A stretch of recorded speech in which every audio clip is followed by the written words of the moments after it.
The candidates, we're having a candidate forum tonight, and the first race we're going to look at is the county commissioner's race. And the two candidates are Gene Curtis and Josh Slotnick. Did I mispronounce it? You're good enough. Slotnick. There you go. Yeah. There you go.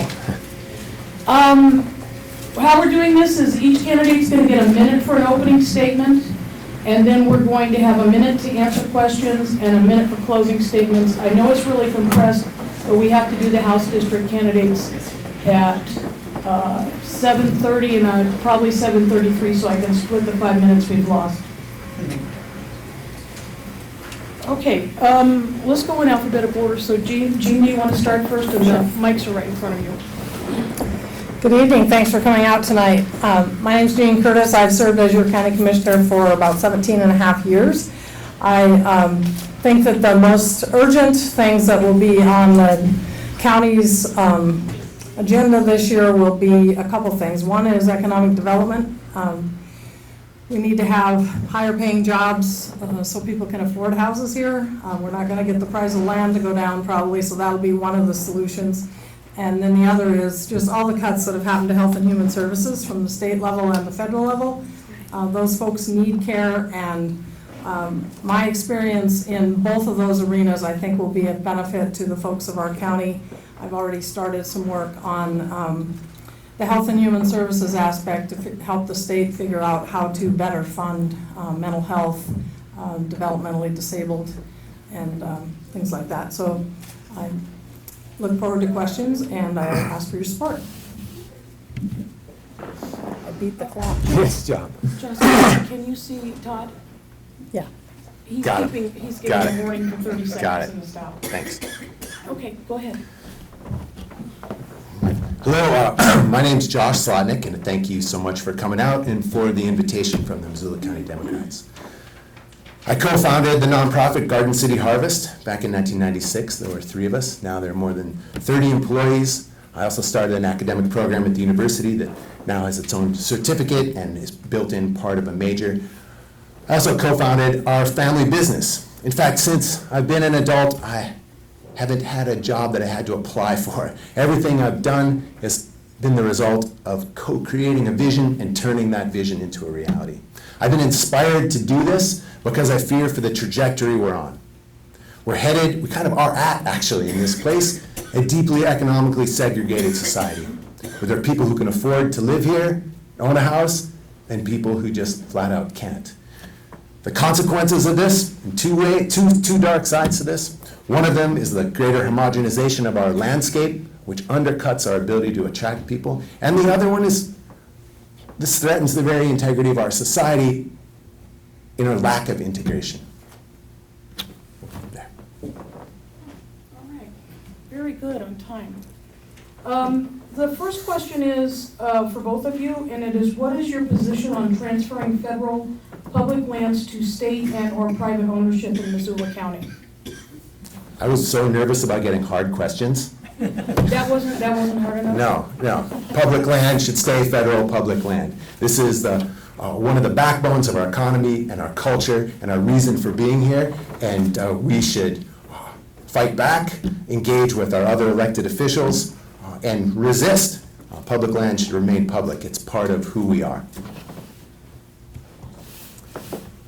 I would agree with Josh. Public land should remain public. The other day I was thinking about why people like to live here. Of course, we have a vibrant city, but we also have 7 state parks in Missoula County. We have 5 major rivers. We have 3 wilderness areas. We have 2 national forests, and we have 1 ghost town. And I think all of those things should stay in public ownership. All right, thank you. Let's start with Jean this time, so we'll go back and forth. Please share your thoughts on developments at the fairgrounds, and shouldn't we have horse racing at the fair?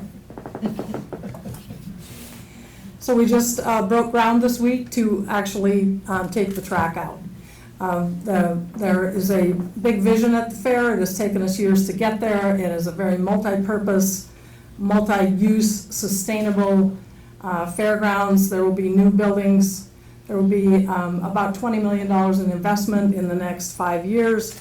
And I too like horse racing. I probably might be the only one in this room that has raced horses. I always had the fastest one.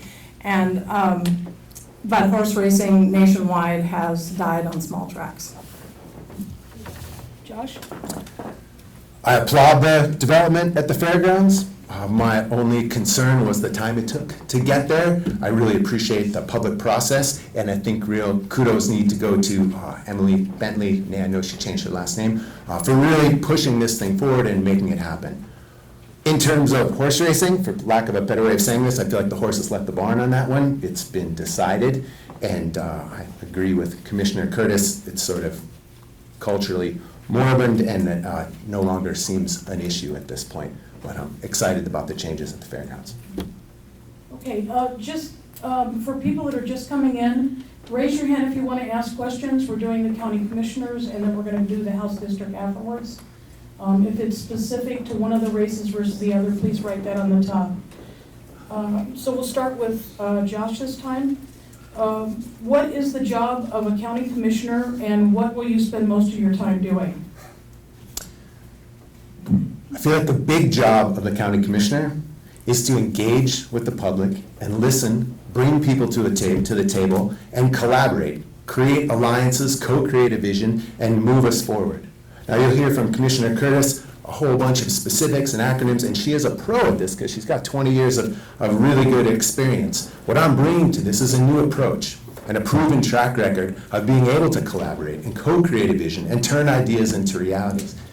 With a different type of leadership style and a different type of temperament that encourages, if not inspires people to be part of making change in their communities. And this is exactly what I've done for pretty much all of my adult life.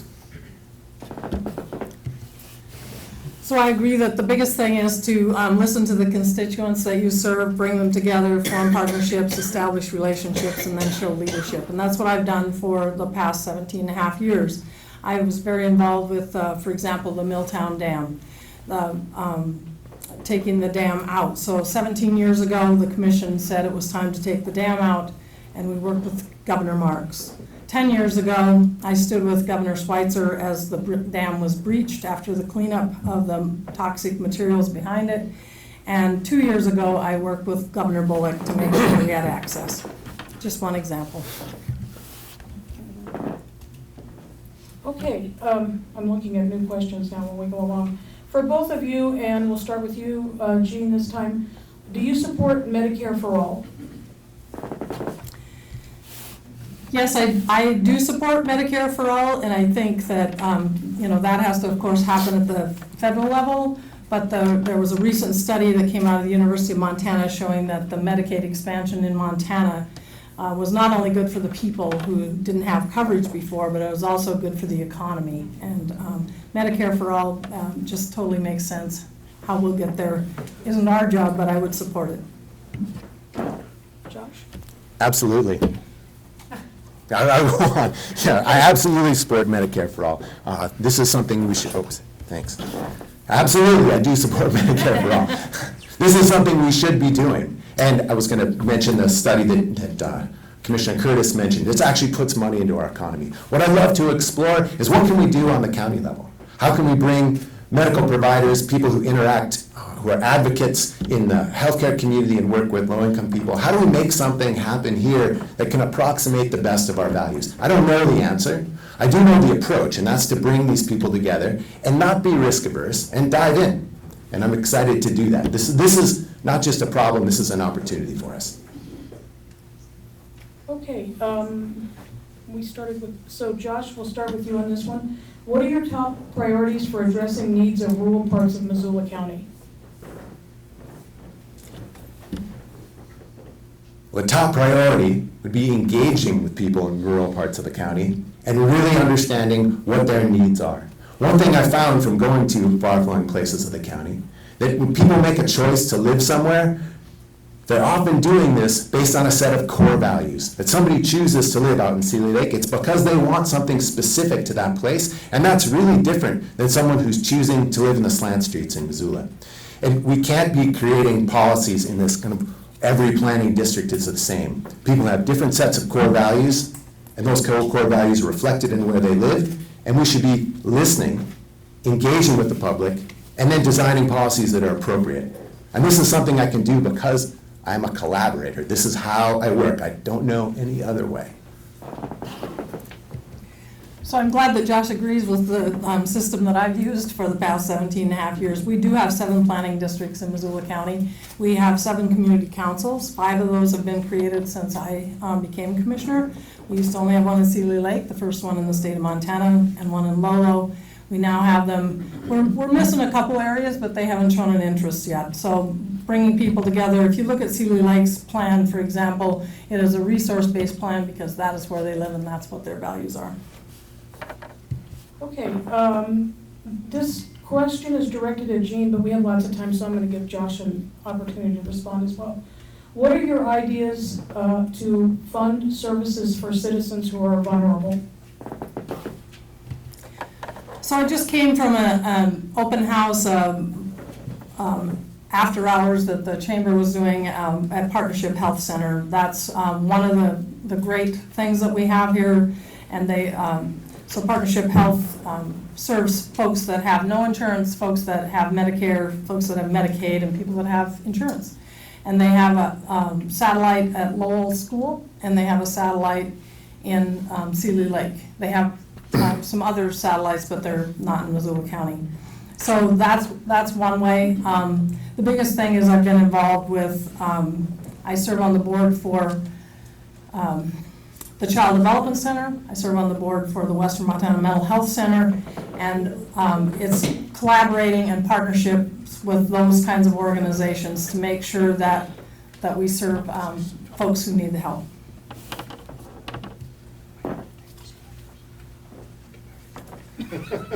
Now they're taking their questions I was back. going to say, well, let's just do the did next so well, I question, guess. so. Did you want Josh to answer that one too? Yeah, I'm Thank you. sorry. No worries. Wow. All right, so the specifics of the answer to this question are embedded in the approach. So there are people out there who work every day in the healthcare communities and work with low-income people and at clinics and in the emergency healthcare system and the emergency food system. The answer to this is to bring these people together and come up with a strategy. Given the limited resources we have right now based on some horrible state cuts, what can we do? Let's dream something up together. I would be full of garbage if I just started spouting off ideas here. That's not the right way. That's not the right way to do it. One thing I found by talking to tons of people is that we are rich in wisdom and experience. And the answer to this is to bring the right people together, come up with a strategy, set some goals, and dive in and not be risk averse. And then 16, 18 months later, a year later, we reevaluate and move forward. We've been handed a pretty crappy deck of cards after these cuts. And our job now is to pull people together and figure out what we can make of that. Okay, we'll start with Josh this time. What are your suggestions for engaging more young people in county and state government? The biggest thing we could do here is to invite them. Now that sounds kind of goofy and simplistic, but invitation is a broad concept. So unfortunately, if we look out at this room, there's not a whole lot of young people here, right? So, and I'm sure the word was out, we all knew about it, but the word hasn't been out in a way that younger people know about it. I found this because I work with young people every day, and I teach at the university. Young kids they're passionate around political issues. Unfortunately, barely any of those issues are local. They don't know about these things. It behooves us to figure out how to reach those. And here's one set of ideas. I would bring some young people to the table who we know are excited about politics and get their input. We're not going to reach young people by having a handful of 50-year-olds try and figure out how to reach young people. We need to bring young people into this and create the right strategies. Given technology, it shouldn't be too hard. I just don't think we tried. So one of the things that Missoula County has done, when we separated the elections position from an elected official almost 4 years ago, we we set up an election advisory committee, and we just recently amended the bylaws to specifically invite someone who's in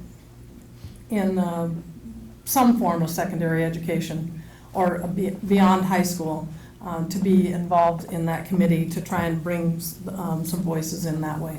We also, of course, have input from folks that are involved with Montperk and Forward Montana and a lot of those young folks. So that's one of the ways that we've invited people to be involved in the democratic process.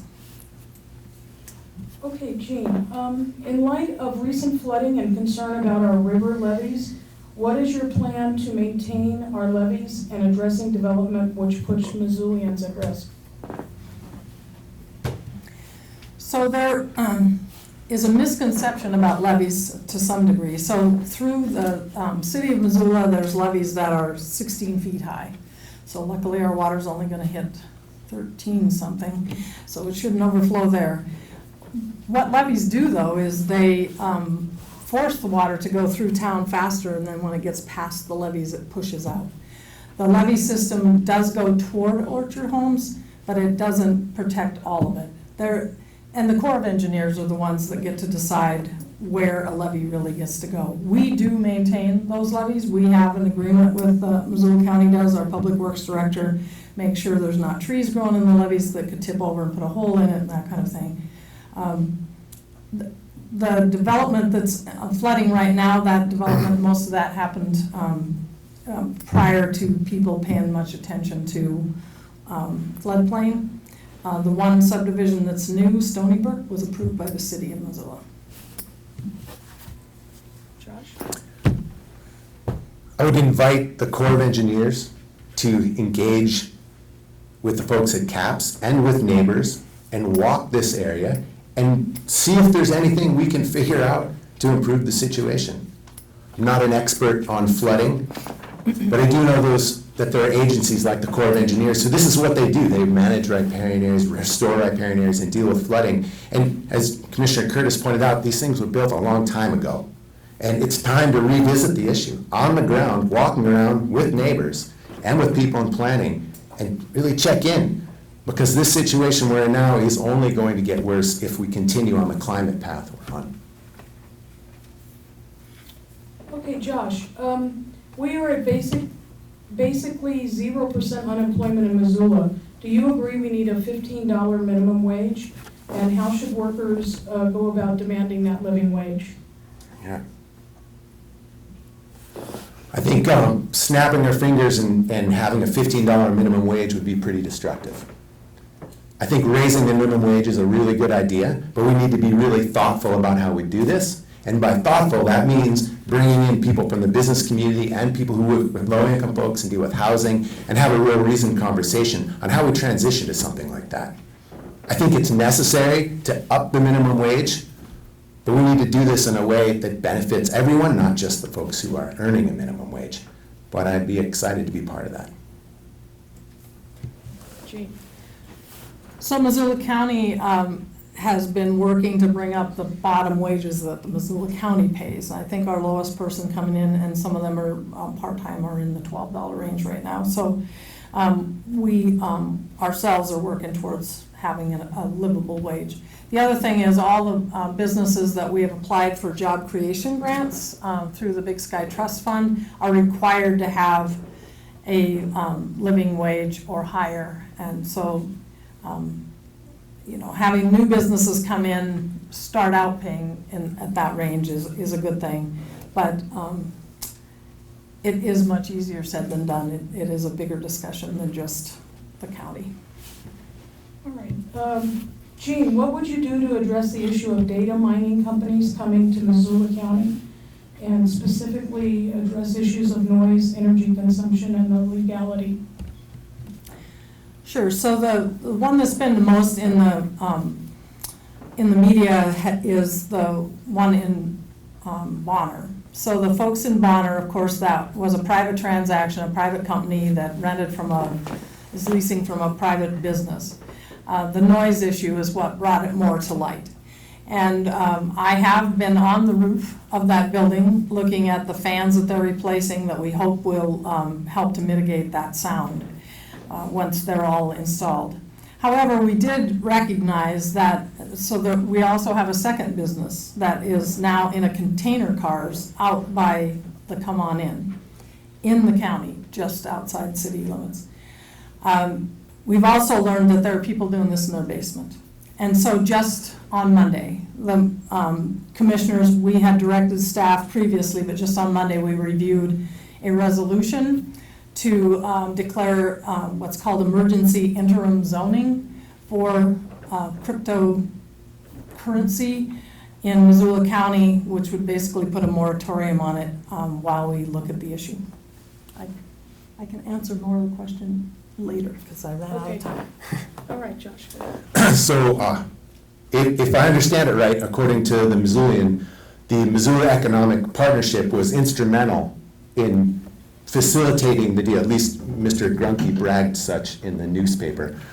But I understand he's no longer with us. But he did say that the Missoula Economic Partnership helped facilitate the deal and did actually help Project Spokane, the Bitcoin company, get some grants. They turned them down. Interestingly enough, they turned one of them down. Actually, Stimson got one grant, Project Spokane got the other, and they turned it down. This was just in the newspaper because they said they didn't want to mess with their privacy issues, which really causes you to wonder what's going on there. I feel like in order to move forward with economic development, we need to do much better in terms of our due diligence about these new technologies. And I fault no one, this is brand new.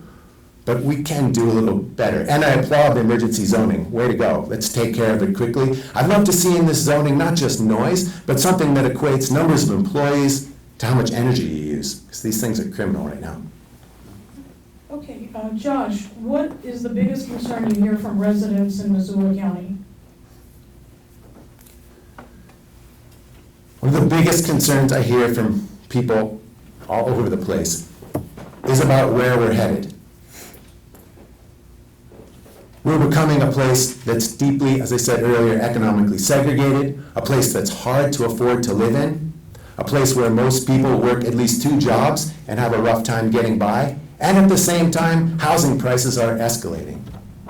How do we navigate this? This is a major concern for everyone. Even people who like myself, got in early when things weren't as expensive and are concerned about the people coming after us. The people who come next, our kids, should have that very same opportunity we did to fall for this super special place. We should be leery of becoming something that does not reflect our best values, an economically segregated place with a homogeneous suburban landscape. This is a concern I hear about from everyone. Sure. The biggest thing that I've heard lately, of course, is all the cuts to health and human services, and that is huge. I did get a grant from the Montana Healthcare Foundation to 2 years ago, actually, to talk about integrated behavioral health, because I've always thought it was kind of odd that we somehow think that our mental health is separate from our physical health. It's not. Folks who have mental health issues die 15 to 25 years sooner than the rest of us, and that's because they're dealing with their mental health issues, so they don't deal with their high blood pressure or their diabetes and that kind of thing. So that's the biggest concern I hear right now. But this past year, the fact that most of us in this room, if you own your own home, are lucky enough to, saw a big increase in the assessed value of your home. And so therefore, taxes is we got more calls on taxes this year, I would say, than we have in the past. And so we, on Friday, I'll go to Kalispell to the Montana Association of Counties and we'll talk about a resolution to give people more time to appeal their taxes. All right, the next question is for Jean. What are your opinions on labor unions? Do you support them? If so, then how? And if not, why don't you? Of course I support labor unions. Missoula County has 10 unions. I'm sure that this question probably comes out of the fact that there's been some publicity saying that I didn't support the formation of a union for the Western Montana Mental Health Center. That's not true at all. There were cutbacks that were totally related to the fact that the state does not pay for targeted case management anymore, and so folks that was what their job was, we weren't able to keep them together, to keep them employed. So I do support unions. I think that they're a great way for people to have a voice, and I'd be happy to talk to anyone about the union at the mental health center privately if they'd like. I absolutely support unions. I'm a member of 2 of them. I feel like these are super important organizations, and it's been quite sad over the last 30, 40 years as we've seen the decline of manufacturing. We've also seen the decline of influence of unions. At the same time, we've seen an increase in the influence of corporate power. Unions used to be one way to fight back when single organizations had mad employees, lots of numbers of employees. I'd love to see us reinvigorate unions in new ways that fit the new economy and fit this place.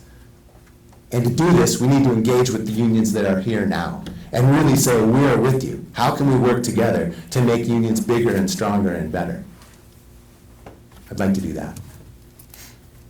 Josh, would you support legislation to allow counties to enact noise ordinances? Counties already enact noise ordinances as part of zoning.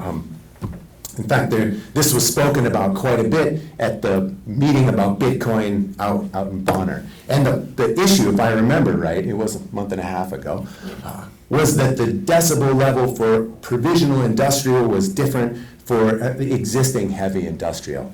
And people in that room were quite concerned.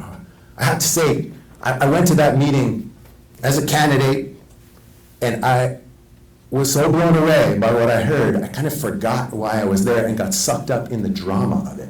Person after person went to the podium and described the horrific health effects that had hit them as the result of this incessant hum, and asked all kinds of questions. There were really well-informed people in the audience. Can't we do this? Can't we do that? And I feel like they could have been responded to in a way that was a little more engaging and like, we're on your side. I didn't get that sense. All right, let's see. Can I respond to that one? I'll give you, what I'm gonna do is give you guys a couple minutes. Oh, she didn't answer? I didn't answer that. Oh, I You get your chance, yeah. I apologize, I Yeah. thought you were asking for a rebuttal. No. I'm sorry, Jean. Go So ahead. most of the noise, I would agree that, that there's probably, the law is old regarding noises, noise ordinance. The one in Bonner probably didn't always hit that decibel level that is what most of the law in Montana talks about, because it was different. It was the pitch more than anything. So I think that we need to look at state law and see if there might need to be some change, because this is a new industry that we hadn't thought of. Most of Bonner, the area where the noise was coming from was zoned, the rest of it's not. So it did make it harder to do, and most of Missoula County is not zoned. So some of those things are in state law. Hopefully we're dealing with the noise with the fan change out. Sorry again about that. That's okay. Okay, we have one more question, and then we have a little bit of time, so I'm gonna give each candidate 2 minutes to do a closing. But here's the last question. What are your ideas on how to keep housing permanently affordable? And there are tax breaks and density incentives to help the first home buyer. But what ideas do you have to keep the public investment to ensure that future resales are also affordable? So there are a few tools that are out there that that do that, to have limited equity, land trusts, like the one that Bob Oakes works for is, that where they own the land, so therefore that minimizes the growth. Commissioner Carey he worked hard for co-op housing, which is another way to limit equity. And the first co-op housing in Montana is actually going in Hamilton with their aging services down there. So there are some tools like that. The ones that get tax credit, of course, have limited equity, but for private homes, the county doesn't have as many tools as we could probably use. Josh? So this question kind of begs another question. Why are we in this situation? We have actually been in this situation for at least 18 years. Why are we still in it? I would say we're still in it because affordable housing has been made by us a marginal issue. We do other things first. Other things are the main things we take on, and we've left affordable housing to the Missoula Housing Authority or to Homeward, and they'll figure it out. Meanwhile, we've been on this steady trajectory that I described earlier. I think the answer to this is to stop having affordable housing being a marginal issue and build in affordable housing and the resale value you mentioned. We should build this into how we do all development. Now, this doesn't mean every development has to have affordable housing. This means we need to figure out how to account for affordability in every development. And we do this by bringing for-profit developers, nonprofit developers, advocates for low-income folks, housing, people who understand financing, all together and dreaming this up. All right, we'll take closing statements now. I think the opening statement started by Josh, if I'm correct. So we'll let, No, it went the other way. It could be whatever. It doesn't matter to me. It's fine. whoever didn't do the first opening statement can do the first closing statement. I think you start. Okay, Go okay, ahead. that's fine. And you have 2 minutes. Okay. What I'm bringing to this is a new approach. We're in a new time. We are at a crossroads where we get to decide right now the kind of place we want to be over the next 10 to 20 years. We can be a place that reflects our best values, but we have to act with intentionality right now. And that requires a new approach, a different type of temperament and a different type of style. A leadership style that is essentially collaborative. I've been really fortunate to be involved in a whole bunch of very successful endeavors over the last 20 some odd years. And all of them were essentially collaborative. I know how to bring people together, co-create a vision, and make that a reality. We were starting with nothing but ideas. This is the type of leadership we need right now. Like I said, we're at a crossroads, and we owe it to the people who are coming next to get to have the opportunity to fall for this place the way we did, and be able to afford to live here, and create a livelihood, and raise their kids here.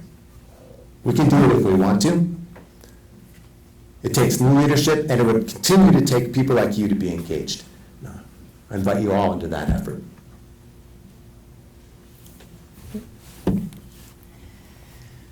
So turn this on. I take a common sense approach to decisions that I make and a balance.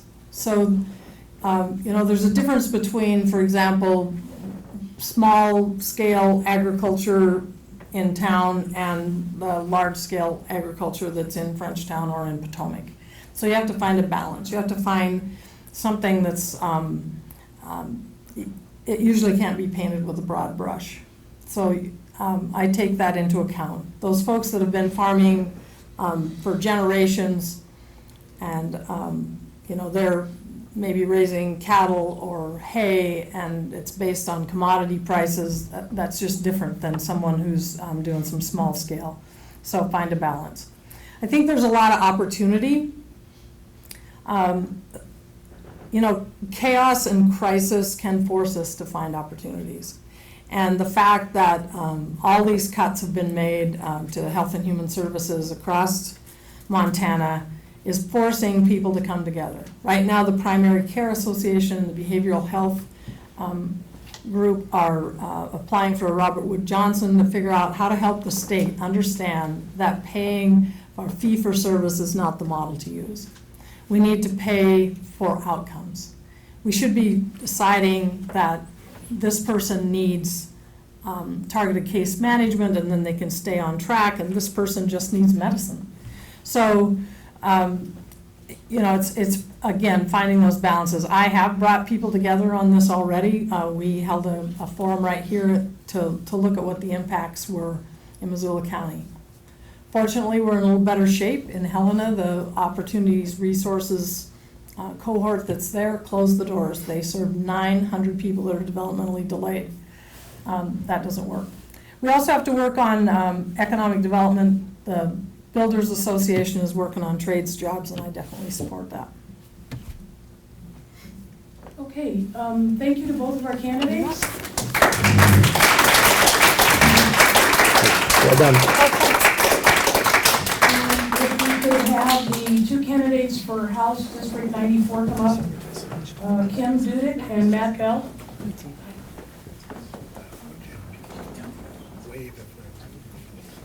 Okay. Again, I wanted to announce if you have questions, some of the questions that we're asking the first round, we'll be asking these, but if you have questions specific to the House District candidates, please raise your hand. Charlie will get you a piece of paper. We're going to do the same procedure, a minute to open and then a minute to answer questions, and we'll see how we're doing on time for the closing. Okay, you can start, Kim. All right, thank you, everyone. My name's Kim Dudek. I am the incumbent legislator in this race. I have served 6 years successfully in our legislature. I actually like to put people over politics, which is kind of rare sometimes. But I put people over politics, and I've been able to build bipartisan coalitions on important issues.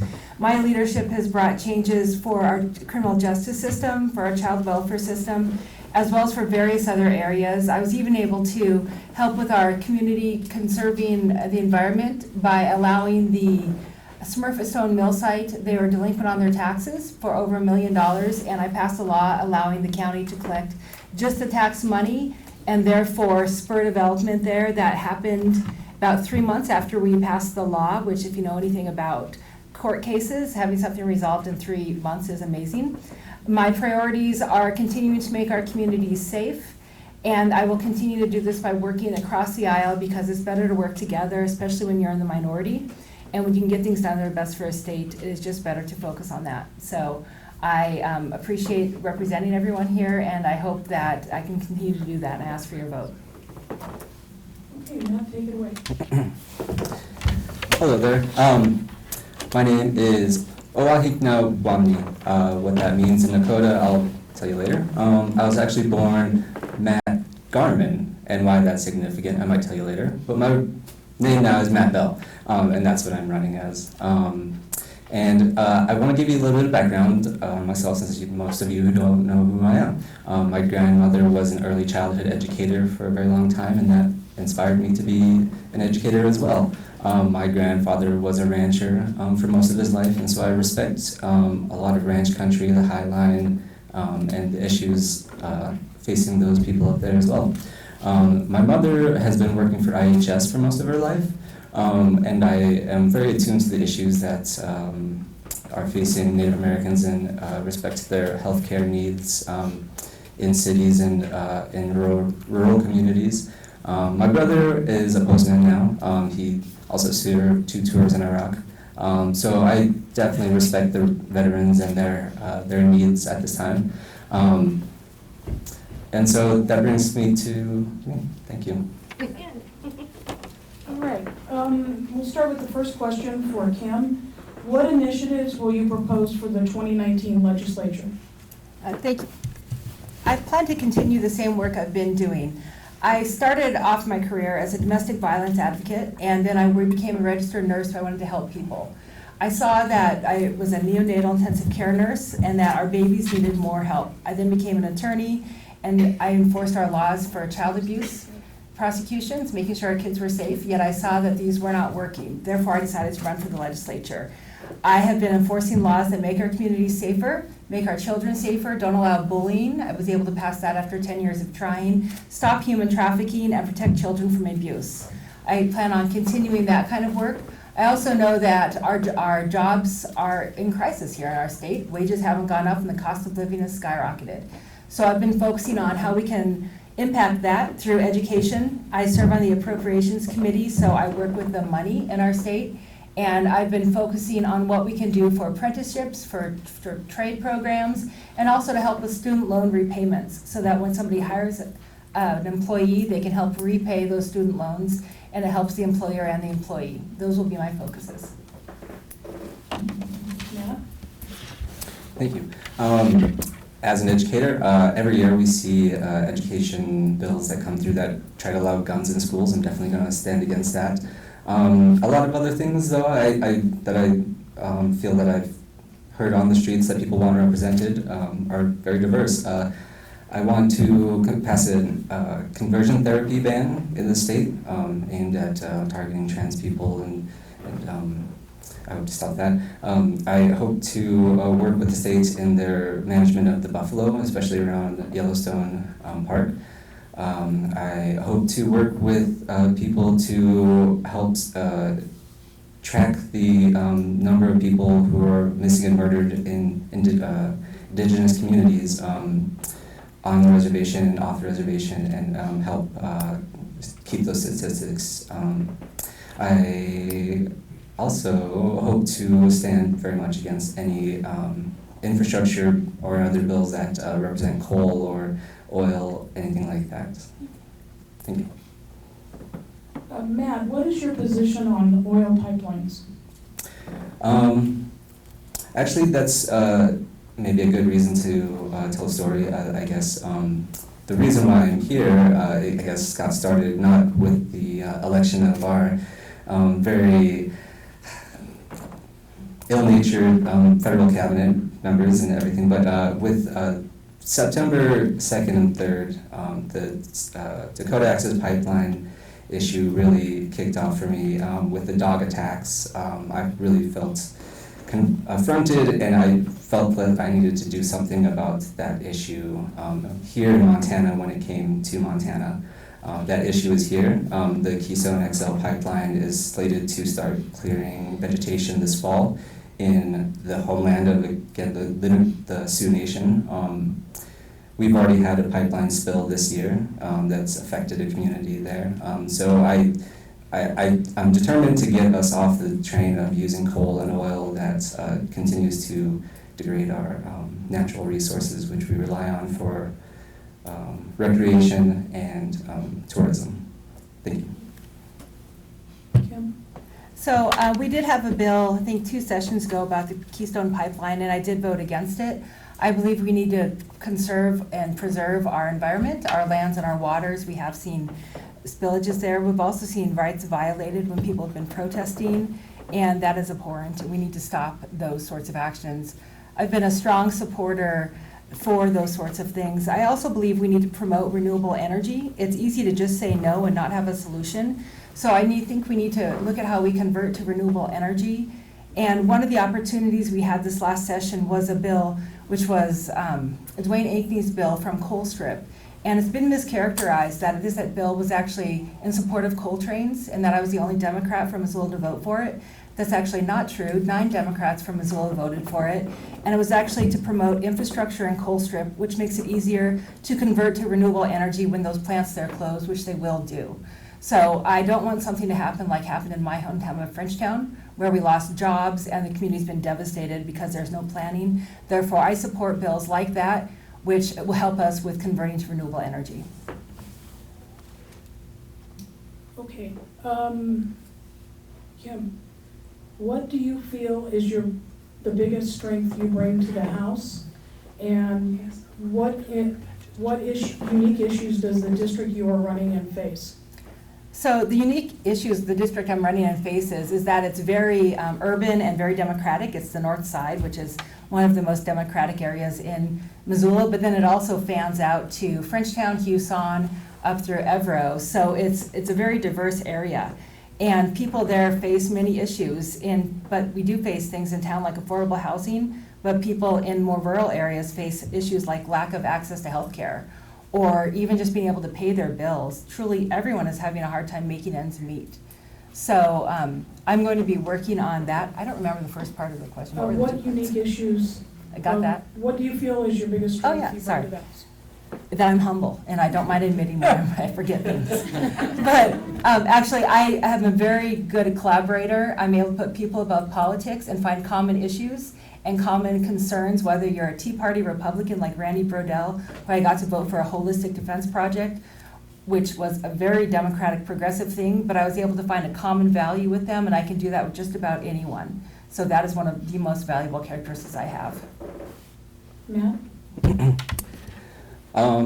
I would say my background that I bring. As a member of Montana Native Nation, I'm kind of in love with this place and kind of very much dedicated to preserving it as well as I can, and that and the people.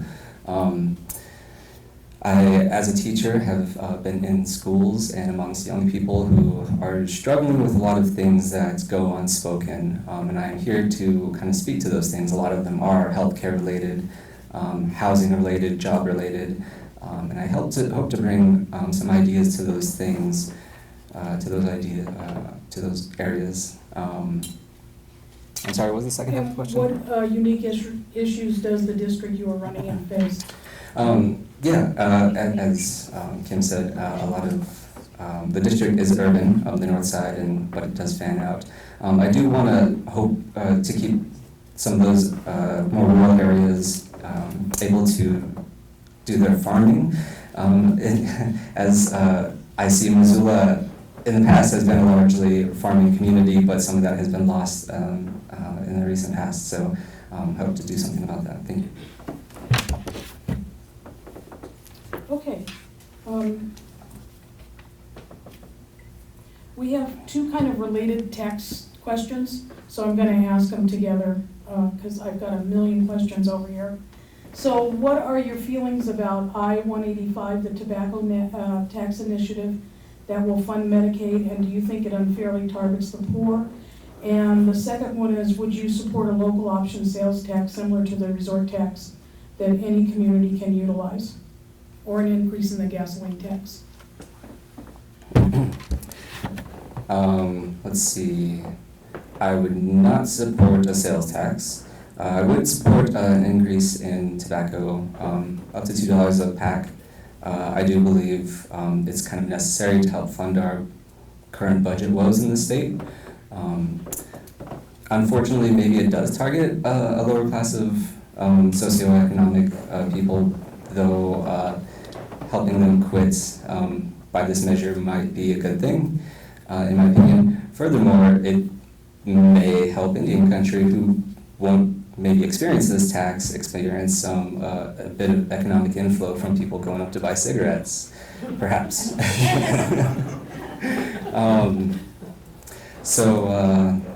Yes, I'm also in favor of an increase in an alcohol tax to help address the budget woes, as it were. Okay. Could you repeat the questions? Yeah. Thank you. So what are your feelings about the I-185 tobacco tax initiative that would fund Medicaid? Do you think it unfairly targets the poor? And would you support a local option sales tax that any community can utilize, or an increase in the gasoline tax? Great. Yes, I already supported an increase in the gasoline tax before this last session. I worked very hard to get that done, and we got it done. And I think it's really good because it captures people from out of state who come here and use our roads and our resources. We don't have a sales tax. I don't support one. I think they're regressive and hurt the poor. But gasoline tax as well as a hotel tax could help raise revenue in our state that we need. Also, a local option sales tax would allow us in Missoula to decide we want to increase our taxes on certain areas like hotels or other luxury items. Therefore, when we have 1 million people, or I don't think it was 1 million people, $1 million from the Missoula Marathon, then we can capture some of that for our town.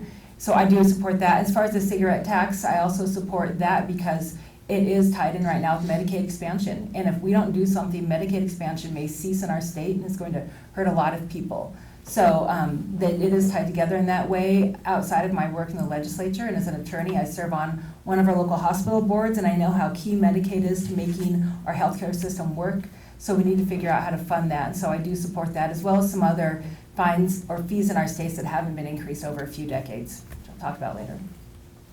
All right. I have two questions that, because I've got a ton of questions, as I said, that I can get a yes or no answer, so we won't do the normal time limits. Do you support Medicare for all? Yes. Yes. Matt? Is it just simple yes or no? Yes. Yes. Okay, and the next one is, do you agree we need a $15 minimum wage? Is this mine again? Yeah. Yes, I think we need at least that. Matt? Yes. Okay. who started last? Let's go with Kim. Do you have any, Matt, I'm sorry, do you have any ideas for what to do about the meth problem in District 94 in the state? Sure, yeah. I'm a big fan of legalizing cannabis, expanding use for adults over 21, as well as expanding medical use, things that qualify for medical use as well. I believe Sanjay Gupta the other day said cannabis would help decrease the opioid problem. Trying to think of some other people who have said something similar, but that and increasing access to healthcare, obviously, public health clinics, increased funding for them and access to them, as well as increased awareness. I'm sorry. Yeah. Kim, did you get a chance to answer that question? No, but I will. Okay. And actually, the meth problem in our state is huge, and we hear more about opioids right now, but if you want to hear what's going on in cities and towns, even on reservations, meth, heroin, and opioids are there, but I tell you, meth has a huge increase in violence. We've seen deaths, we've seen child abuse, and we need to do something about it. Because of that, I have been working, as I said, I was on the hospital board. I've been reaching out to other hospitals as a board member, but also as a legislator, to increase programs dealing with neonatal abstinence syndrome. And those are the withdrawals that a baby suffers when their mother is using drugs when they're pregnant. So we have those programs. I'm supporting those, and I'm helping to expand those. I've also increased treatment for meth. We have to beat a meth problem with treatment. You can't just say don't take meth because it's not going to work. So through the criminal justice reform that I helped with last session, we've increased our substance abuse treatment, and through the holistic defense project that I spearheaded, we also have increased access to community resources, which should help people break the cycle of criminal justice involvement and beat their addiction problems. So I have to stop now, but we've done a lot. All right, Kim, what quality, skills, or approaches will enable you to be successful in working across the aisle to pass legislation?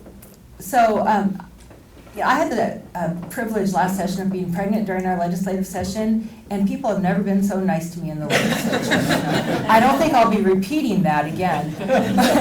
But it did provide me with a unique viewpoint that actually everyone really wants to be nice to you, and had already tried to build relationships. But really last session, that really just expanded, and I was able to create relationships across the aisle with people that would be diametrically opposed on some issues, but like they wanted help with human trafficking, or they wanted help with student loan repayments, and they're coming to me asking me, how do we do this?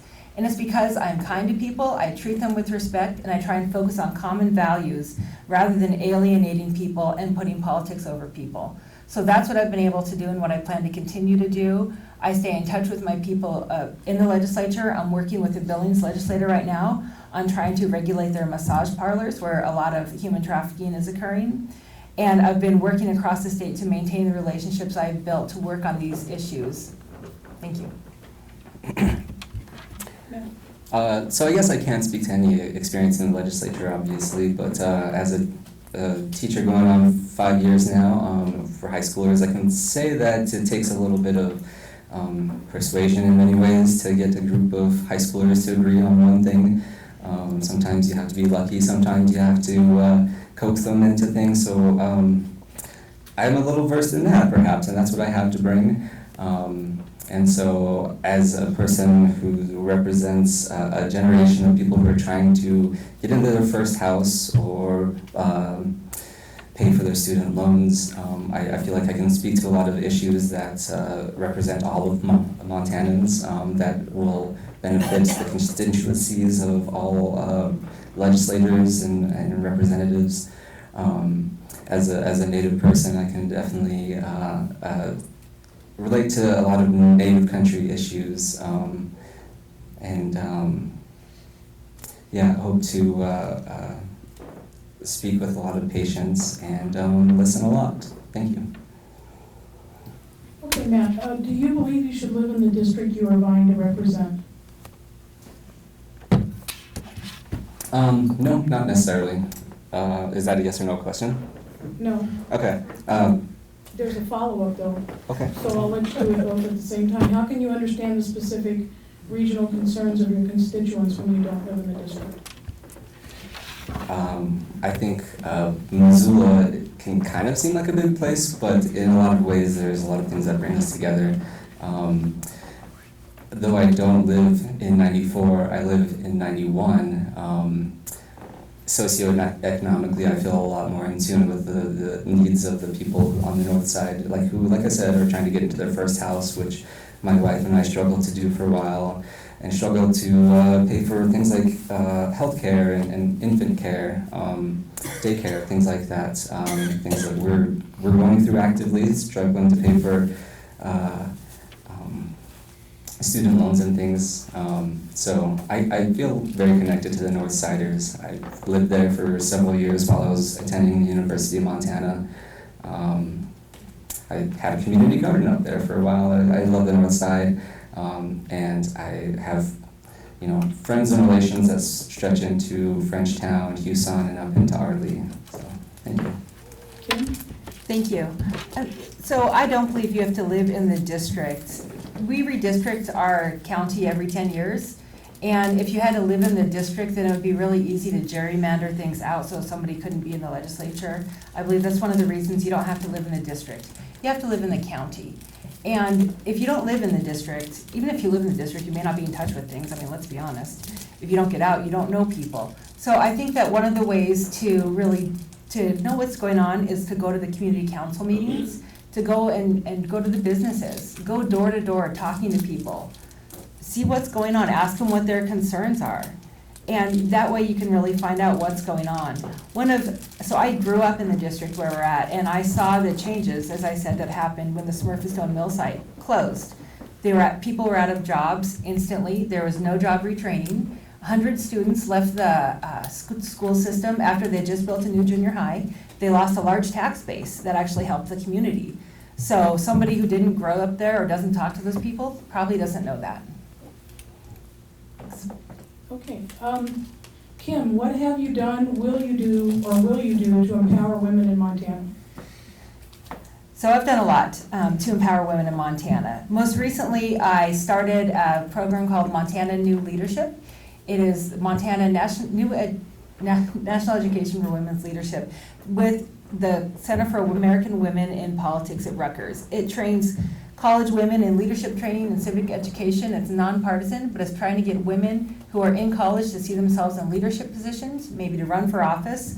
This is the second year of the program, and it's been a priority of mine because we see when young women start college, that's when they think they can't do things anymore. Up until that point, they think they can. So I've done that. I've also voted and I've worked in the legislature to ensure women's rights are not violated. I also promote equality for anyone regardless of gender, of orientation, or of identity, and I think that that's important also. But then I serve as, I have a leadership role in a national organization called the National Foundation for Women Legislators, where we get to focus on what the priorities are for the states that our members belong to, so I've used that to promote women's leadership also.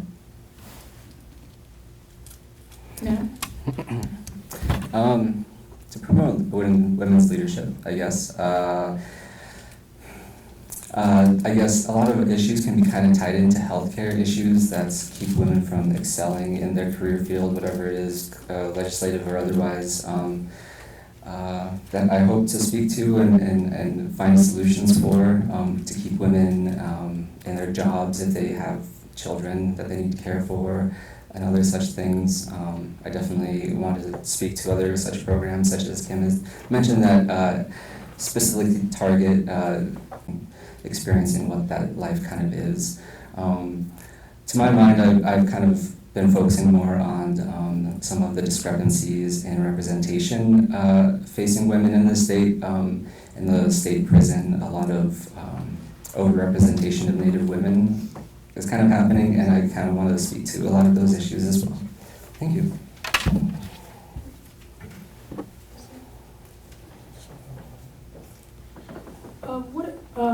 Let's start with Matt. What is your position on transferring federal public lands to state and or private ownership? Very much against that. In Montana, we have amazing parks in and around the state, and we definitely need to preserve that. I think there are some private interests that have been historically buying up a lot of land and securing it for themselves, and that doesn't serve anyone in the state other than them. And there's a small circle of friends, so I definitely want to keep federal lands in the hands of federal lands, keep public lands, water, air, and everything like that clean and accessible to everyone. Kim? I believe we definitely should not transfer federal lands to the states, and we shouldn't transfer any of them to private individuals. There was a push for this. One of our legislators from up north was pushing for it, and we were able to kill bills that would do that throughout my time in the legislature.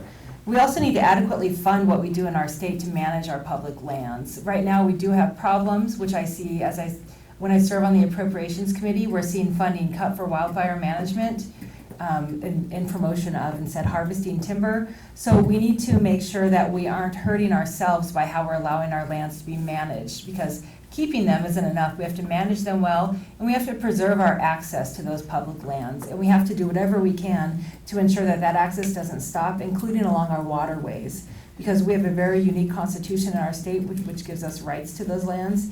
And with that comes a responsibility to take care of them and preserve them for future generations. And I have done that, and I'll continue to do that. Okay, that's really all the time we have for questions, but I'll give you each 2 minutes to do a closing. And Kim, do you want to start? Sure. Yeah. Well, thank you all for coming. I know it's a beautiful day here in Missoula, Montana. So I appreciate the time to talk with you. I started out in the legislature never thinking I wanted to be in public service, but I was incensed because the person representing me, Champ Edmonds, was not accepting federal funding for family planning clinics. And I thought, why shouldn't I need to do something about that. And I was encouraged to run, and it's actually simple. You just fill out a thing online, pay a small fee, and run. And since doing that, I have fallen in love with the process, but also what I can do for our state. I had no idea how easy it was to connect with people and further policies that help all of us. Yes, we butt heads on a lot of things, but with some of the reforms that I've been able to champion and spearhead, it's been remarkable the positive changes we've made.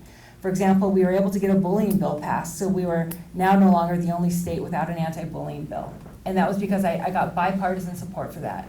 We were able to pass public defender, who is the indigent defense. If you can't afford your own attorney, then the state provides you with one. I was able to get the only state-funded program like that in the nation started last session, because I was able to work across the aisle to provide these wraparound services for people facing criminal charges, to beat their mental health issues, to beat their housing issues, to beat their substance abuse issues. And as working across the aisle that we can really better our state. There are a lot of challenges that we're facing right now. We've heard about some of them tonight.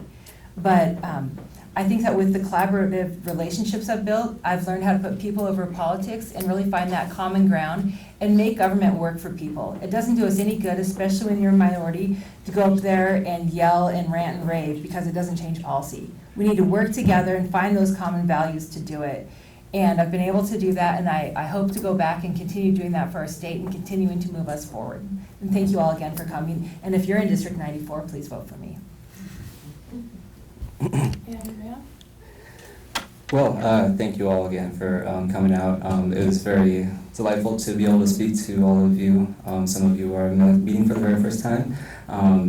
So again, I said my name was Oahinknawamni, and what that means is like an eagle in Nakota.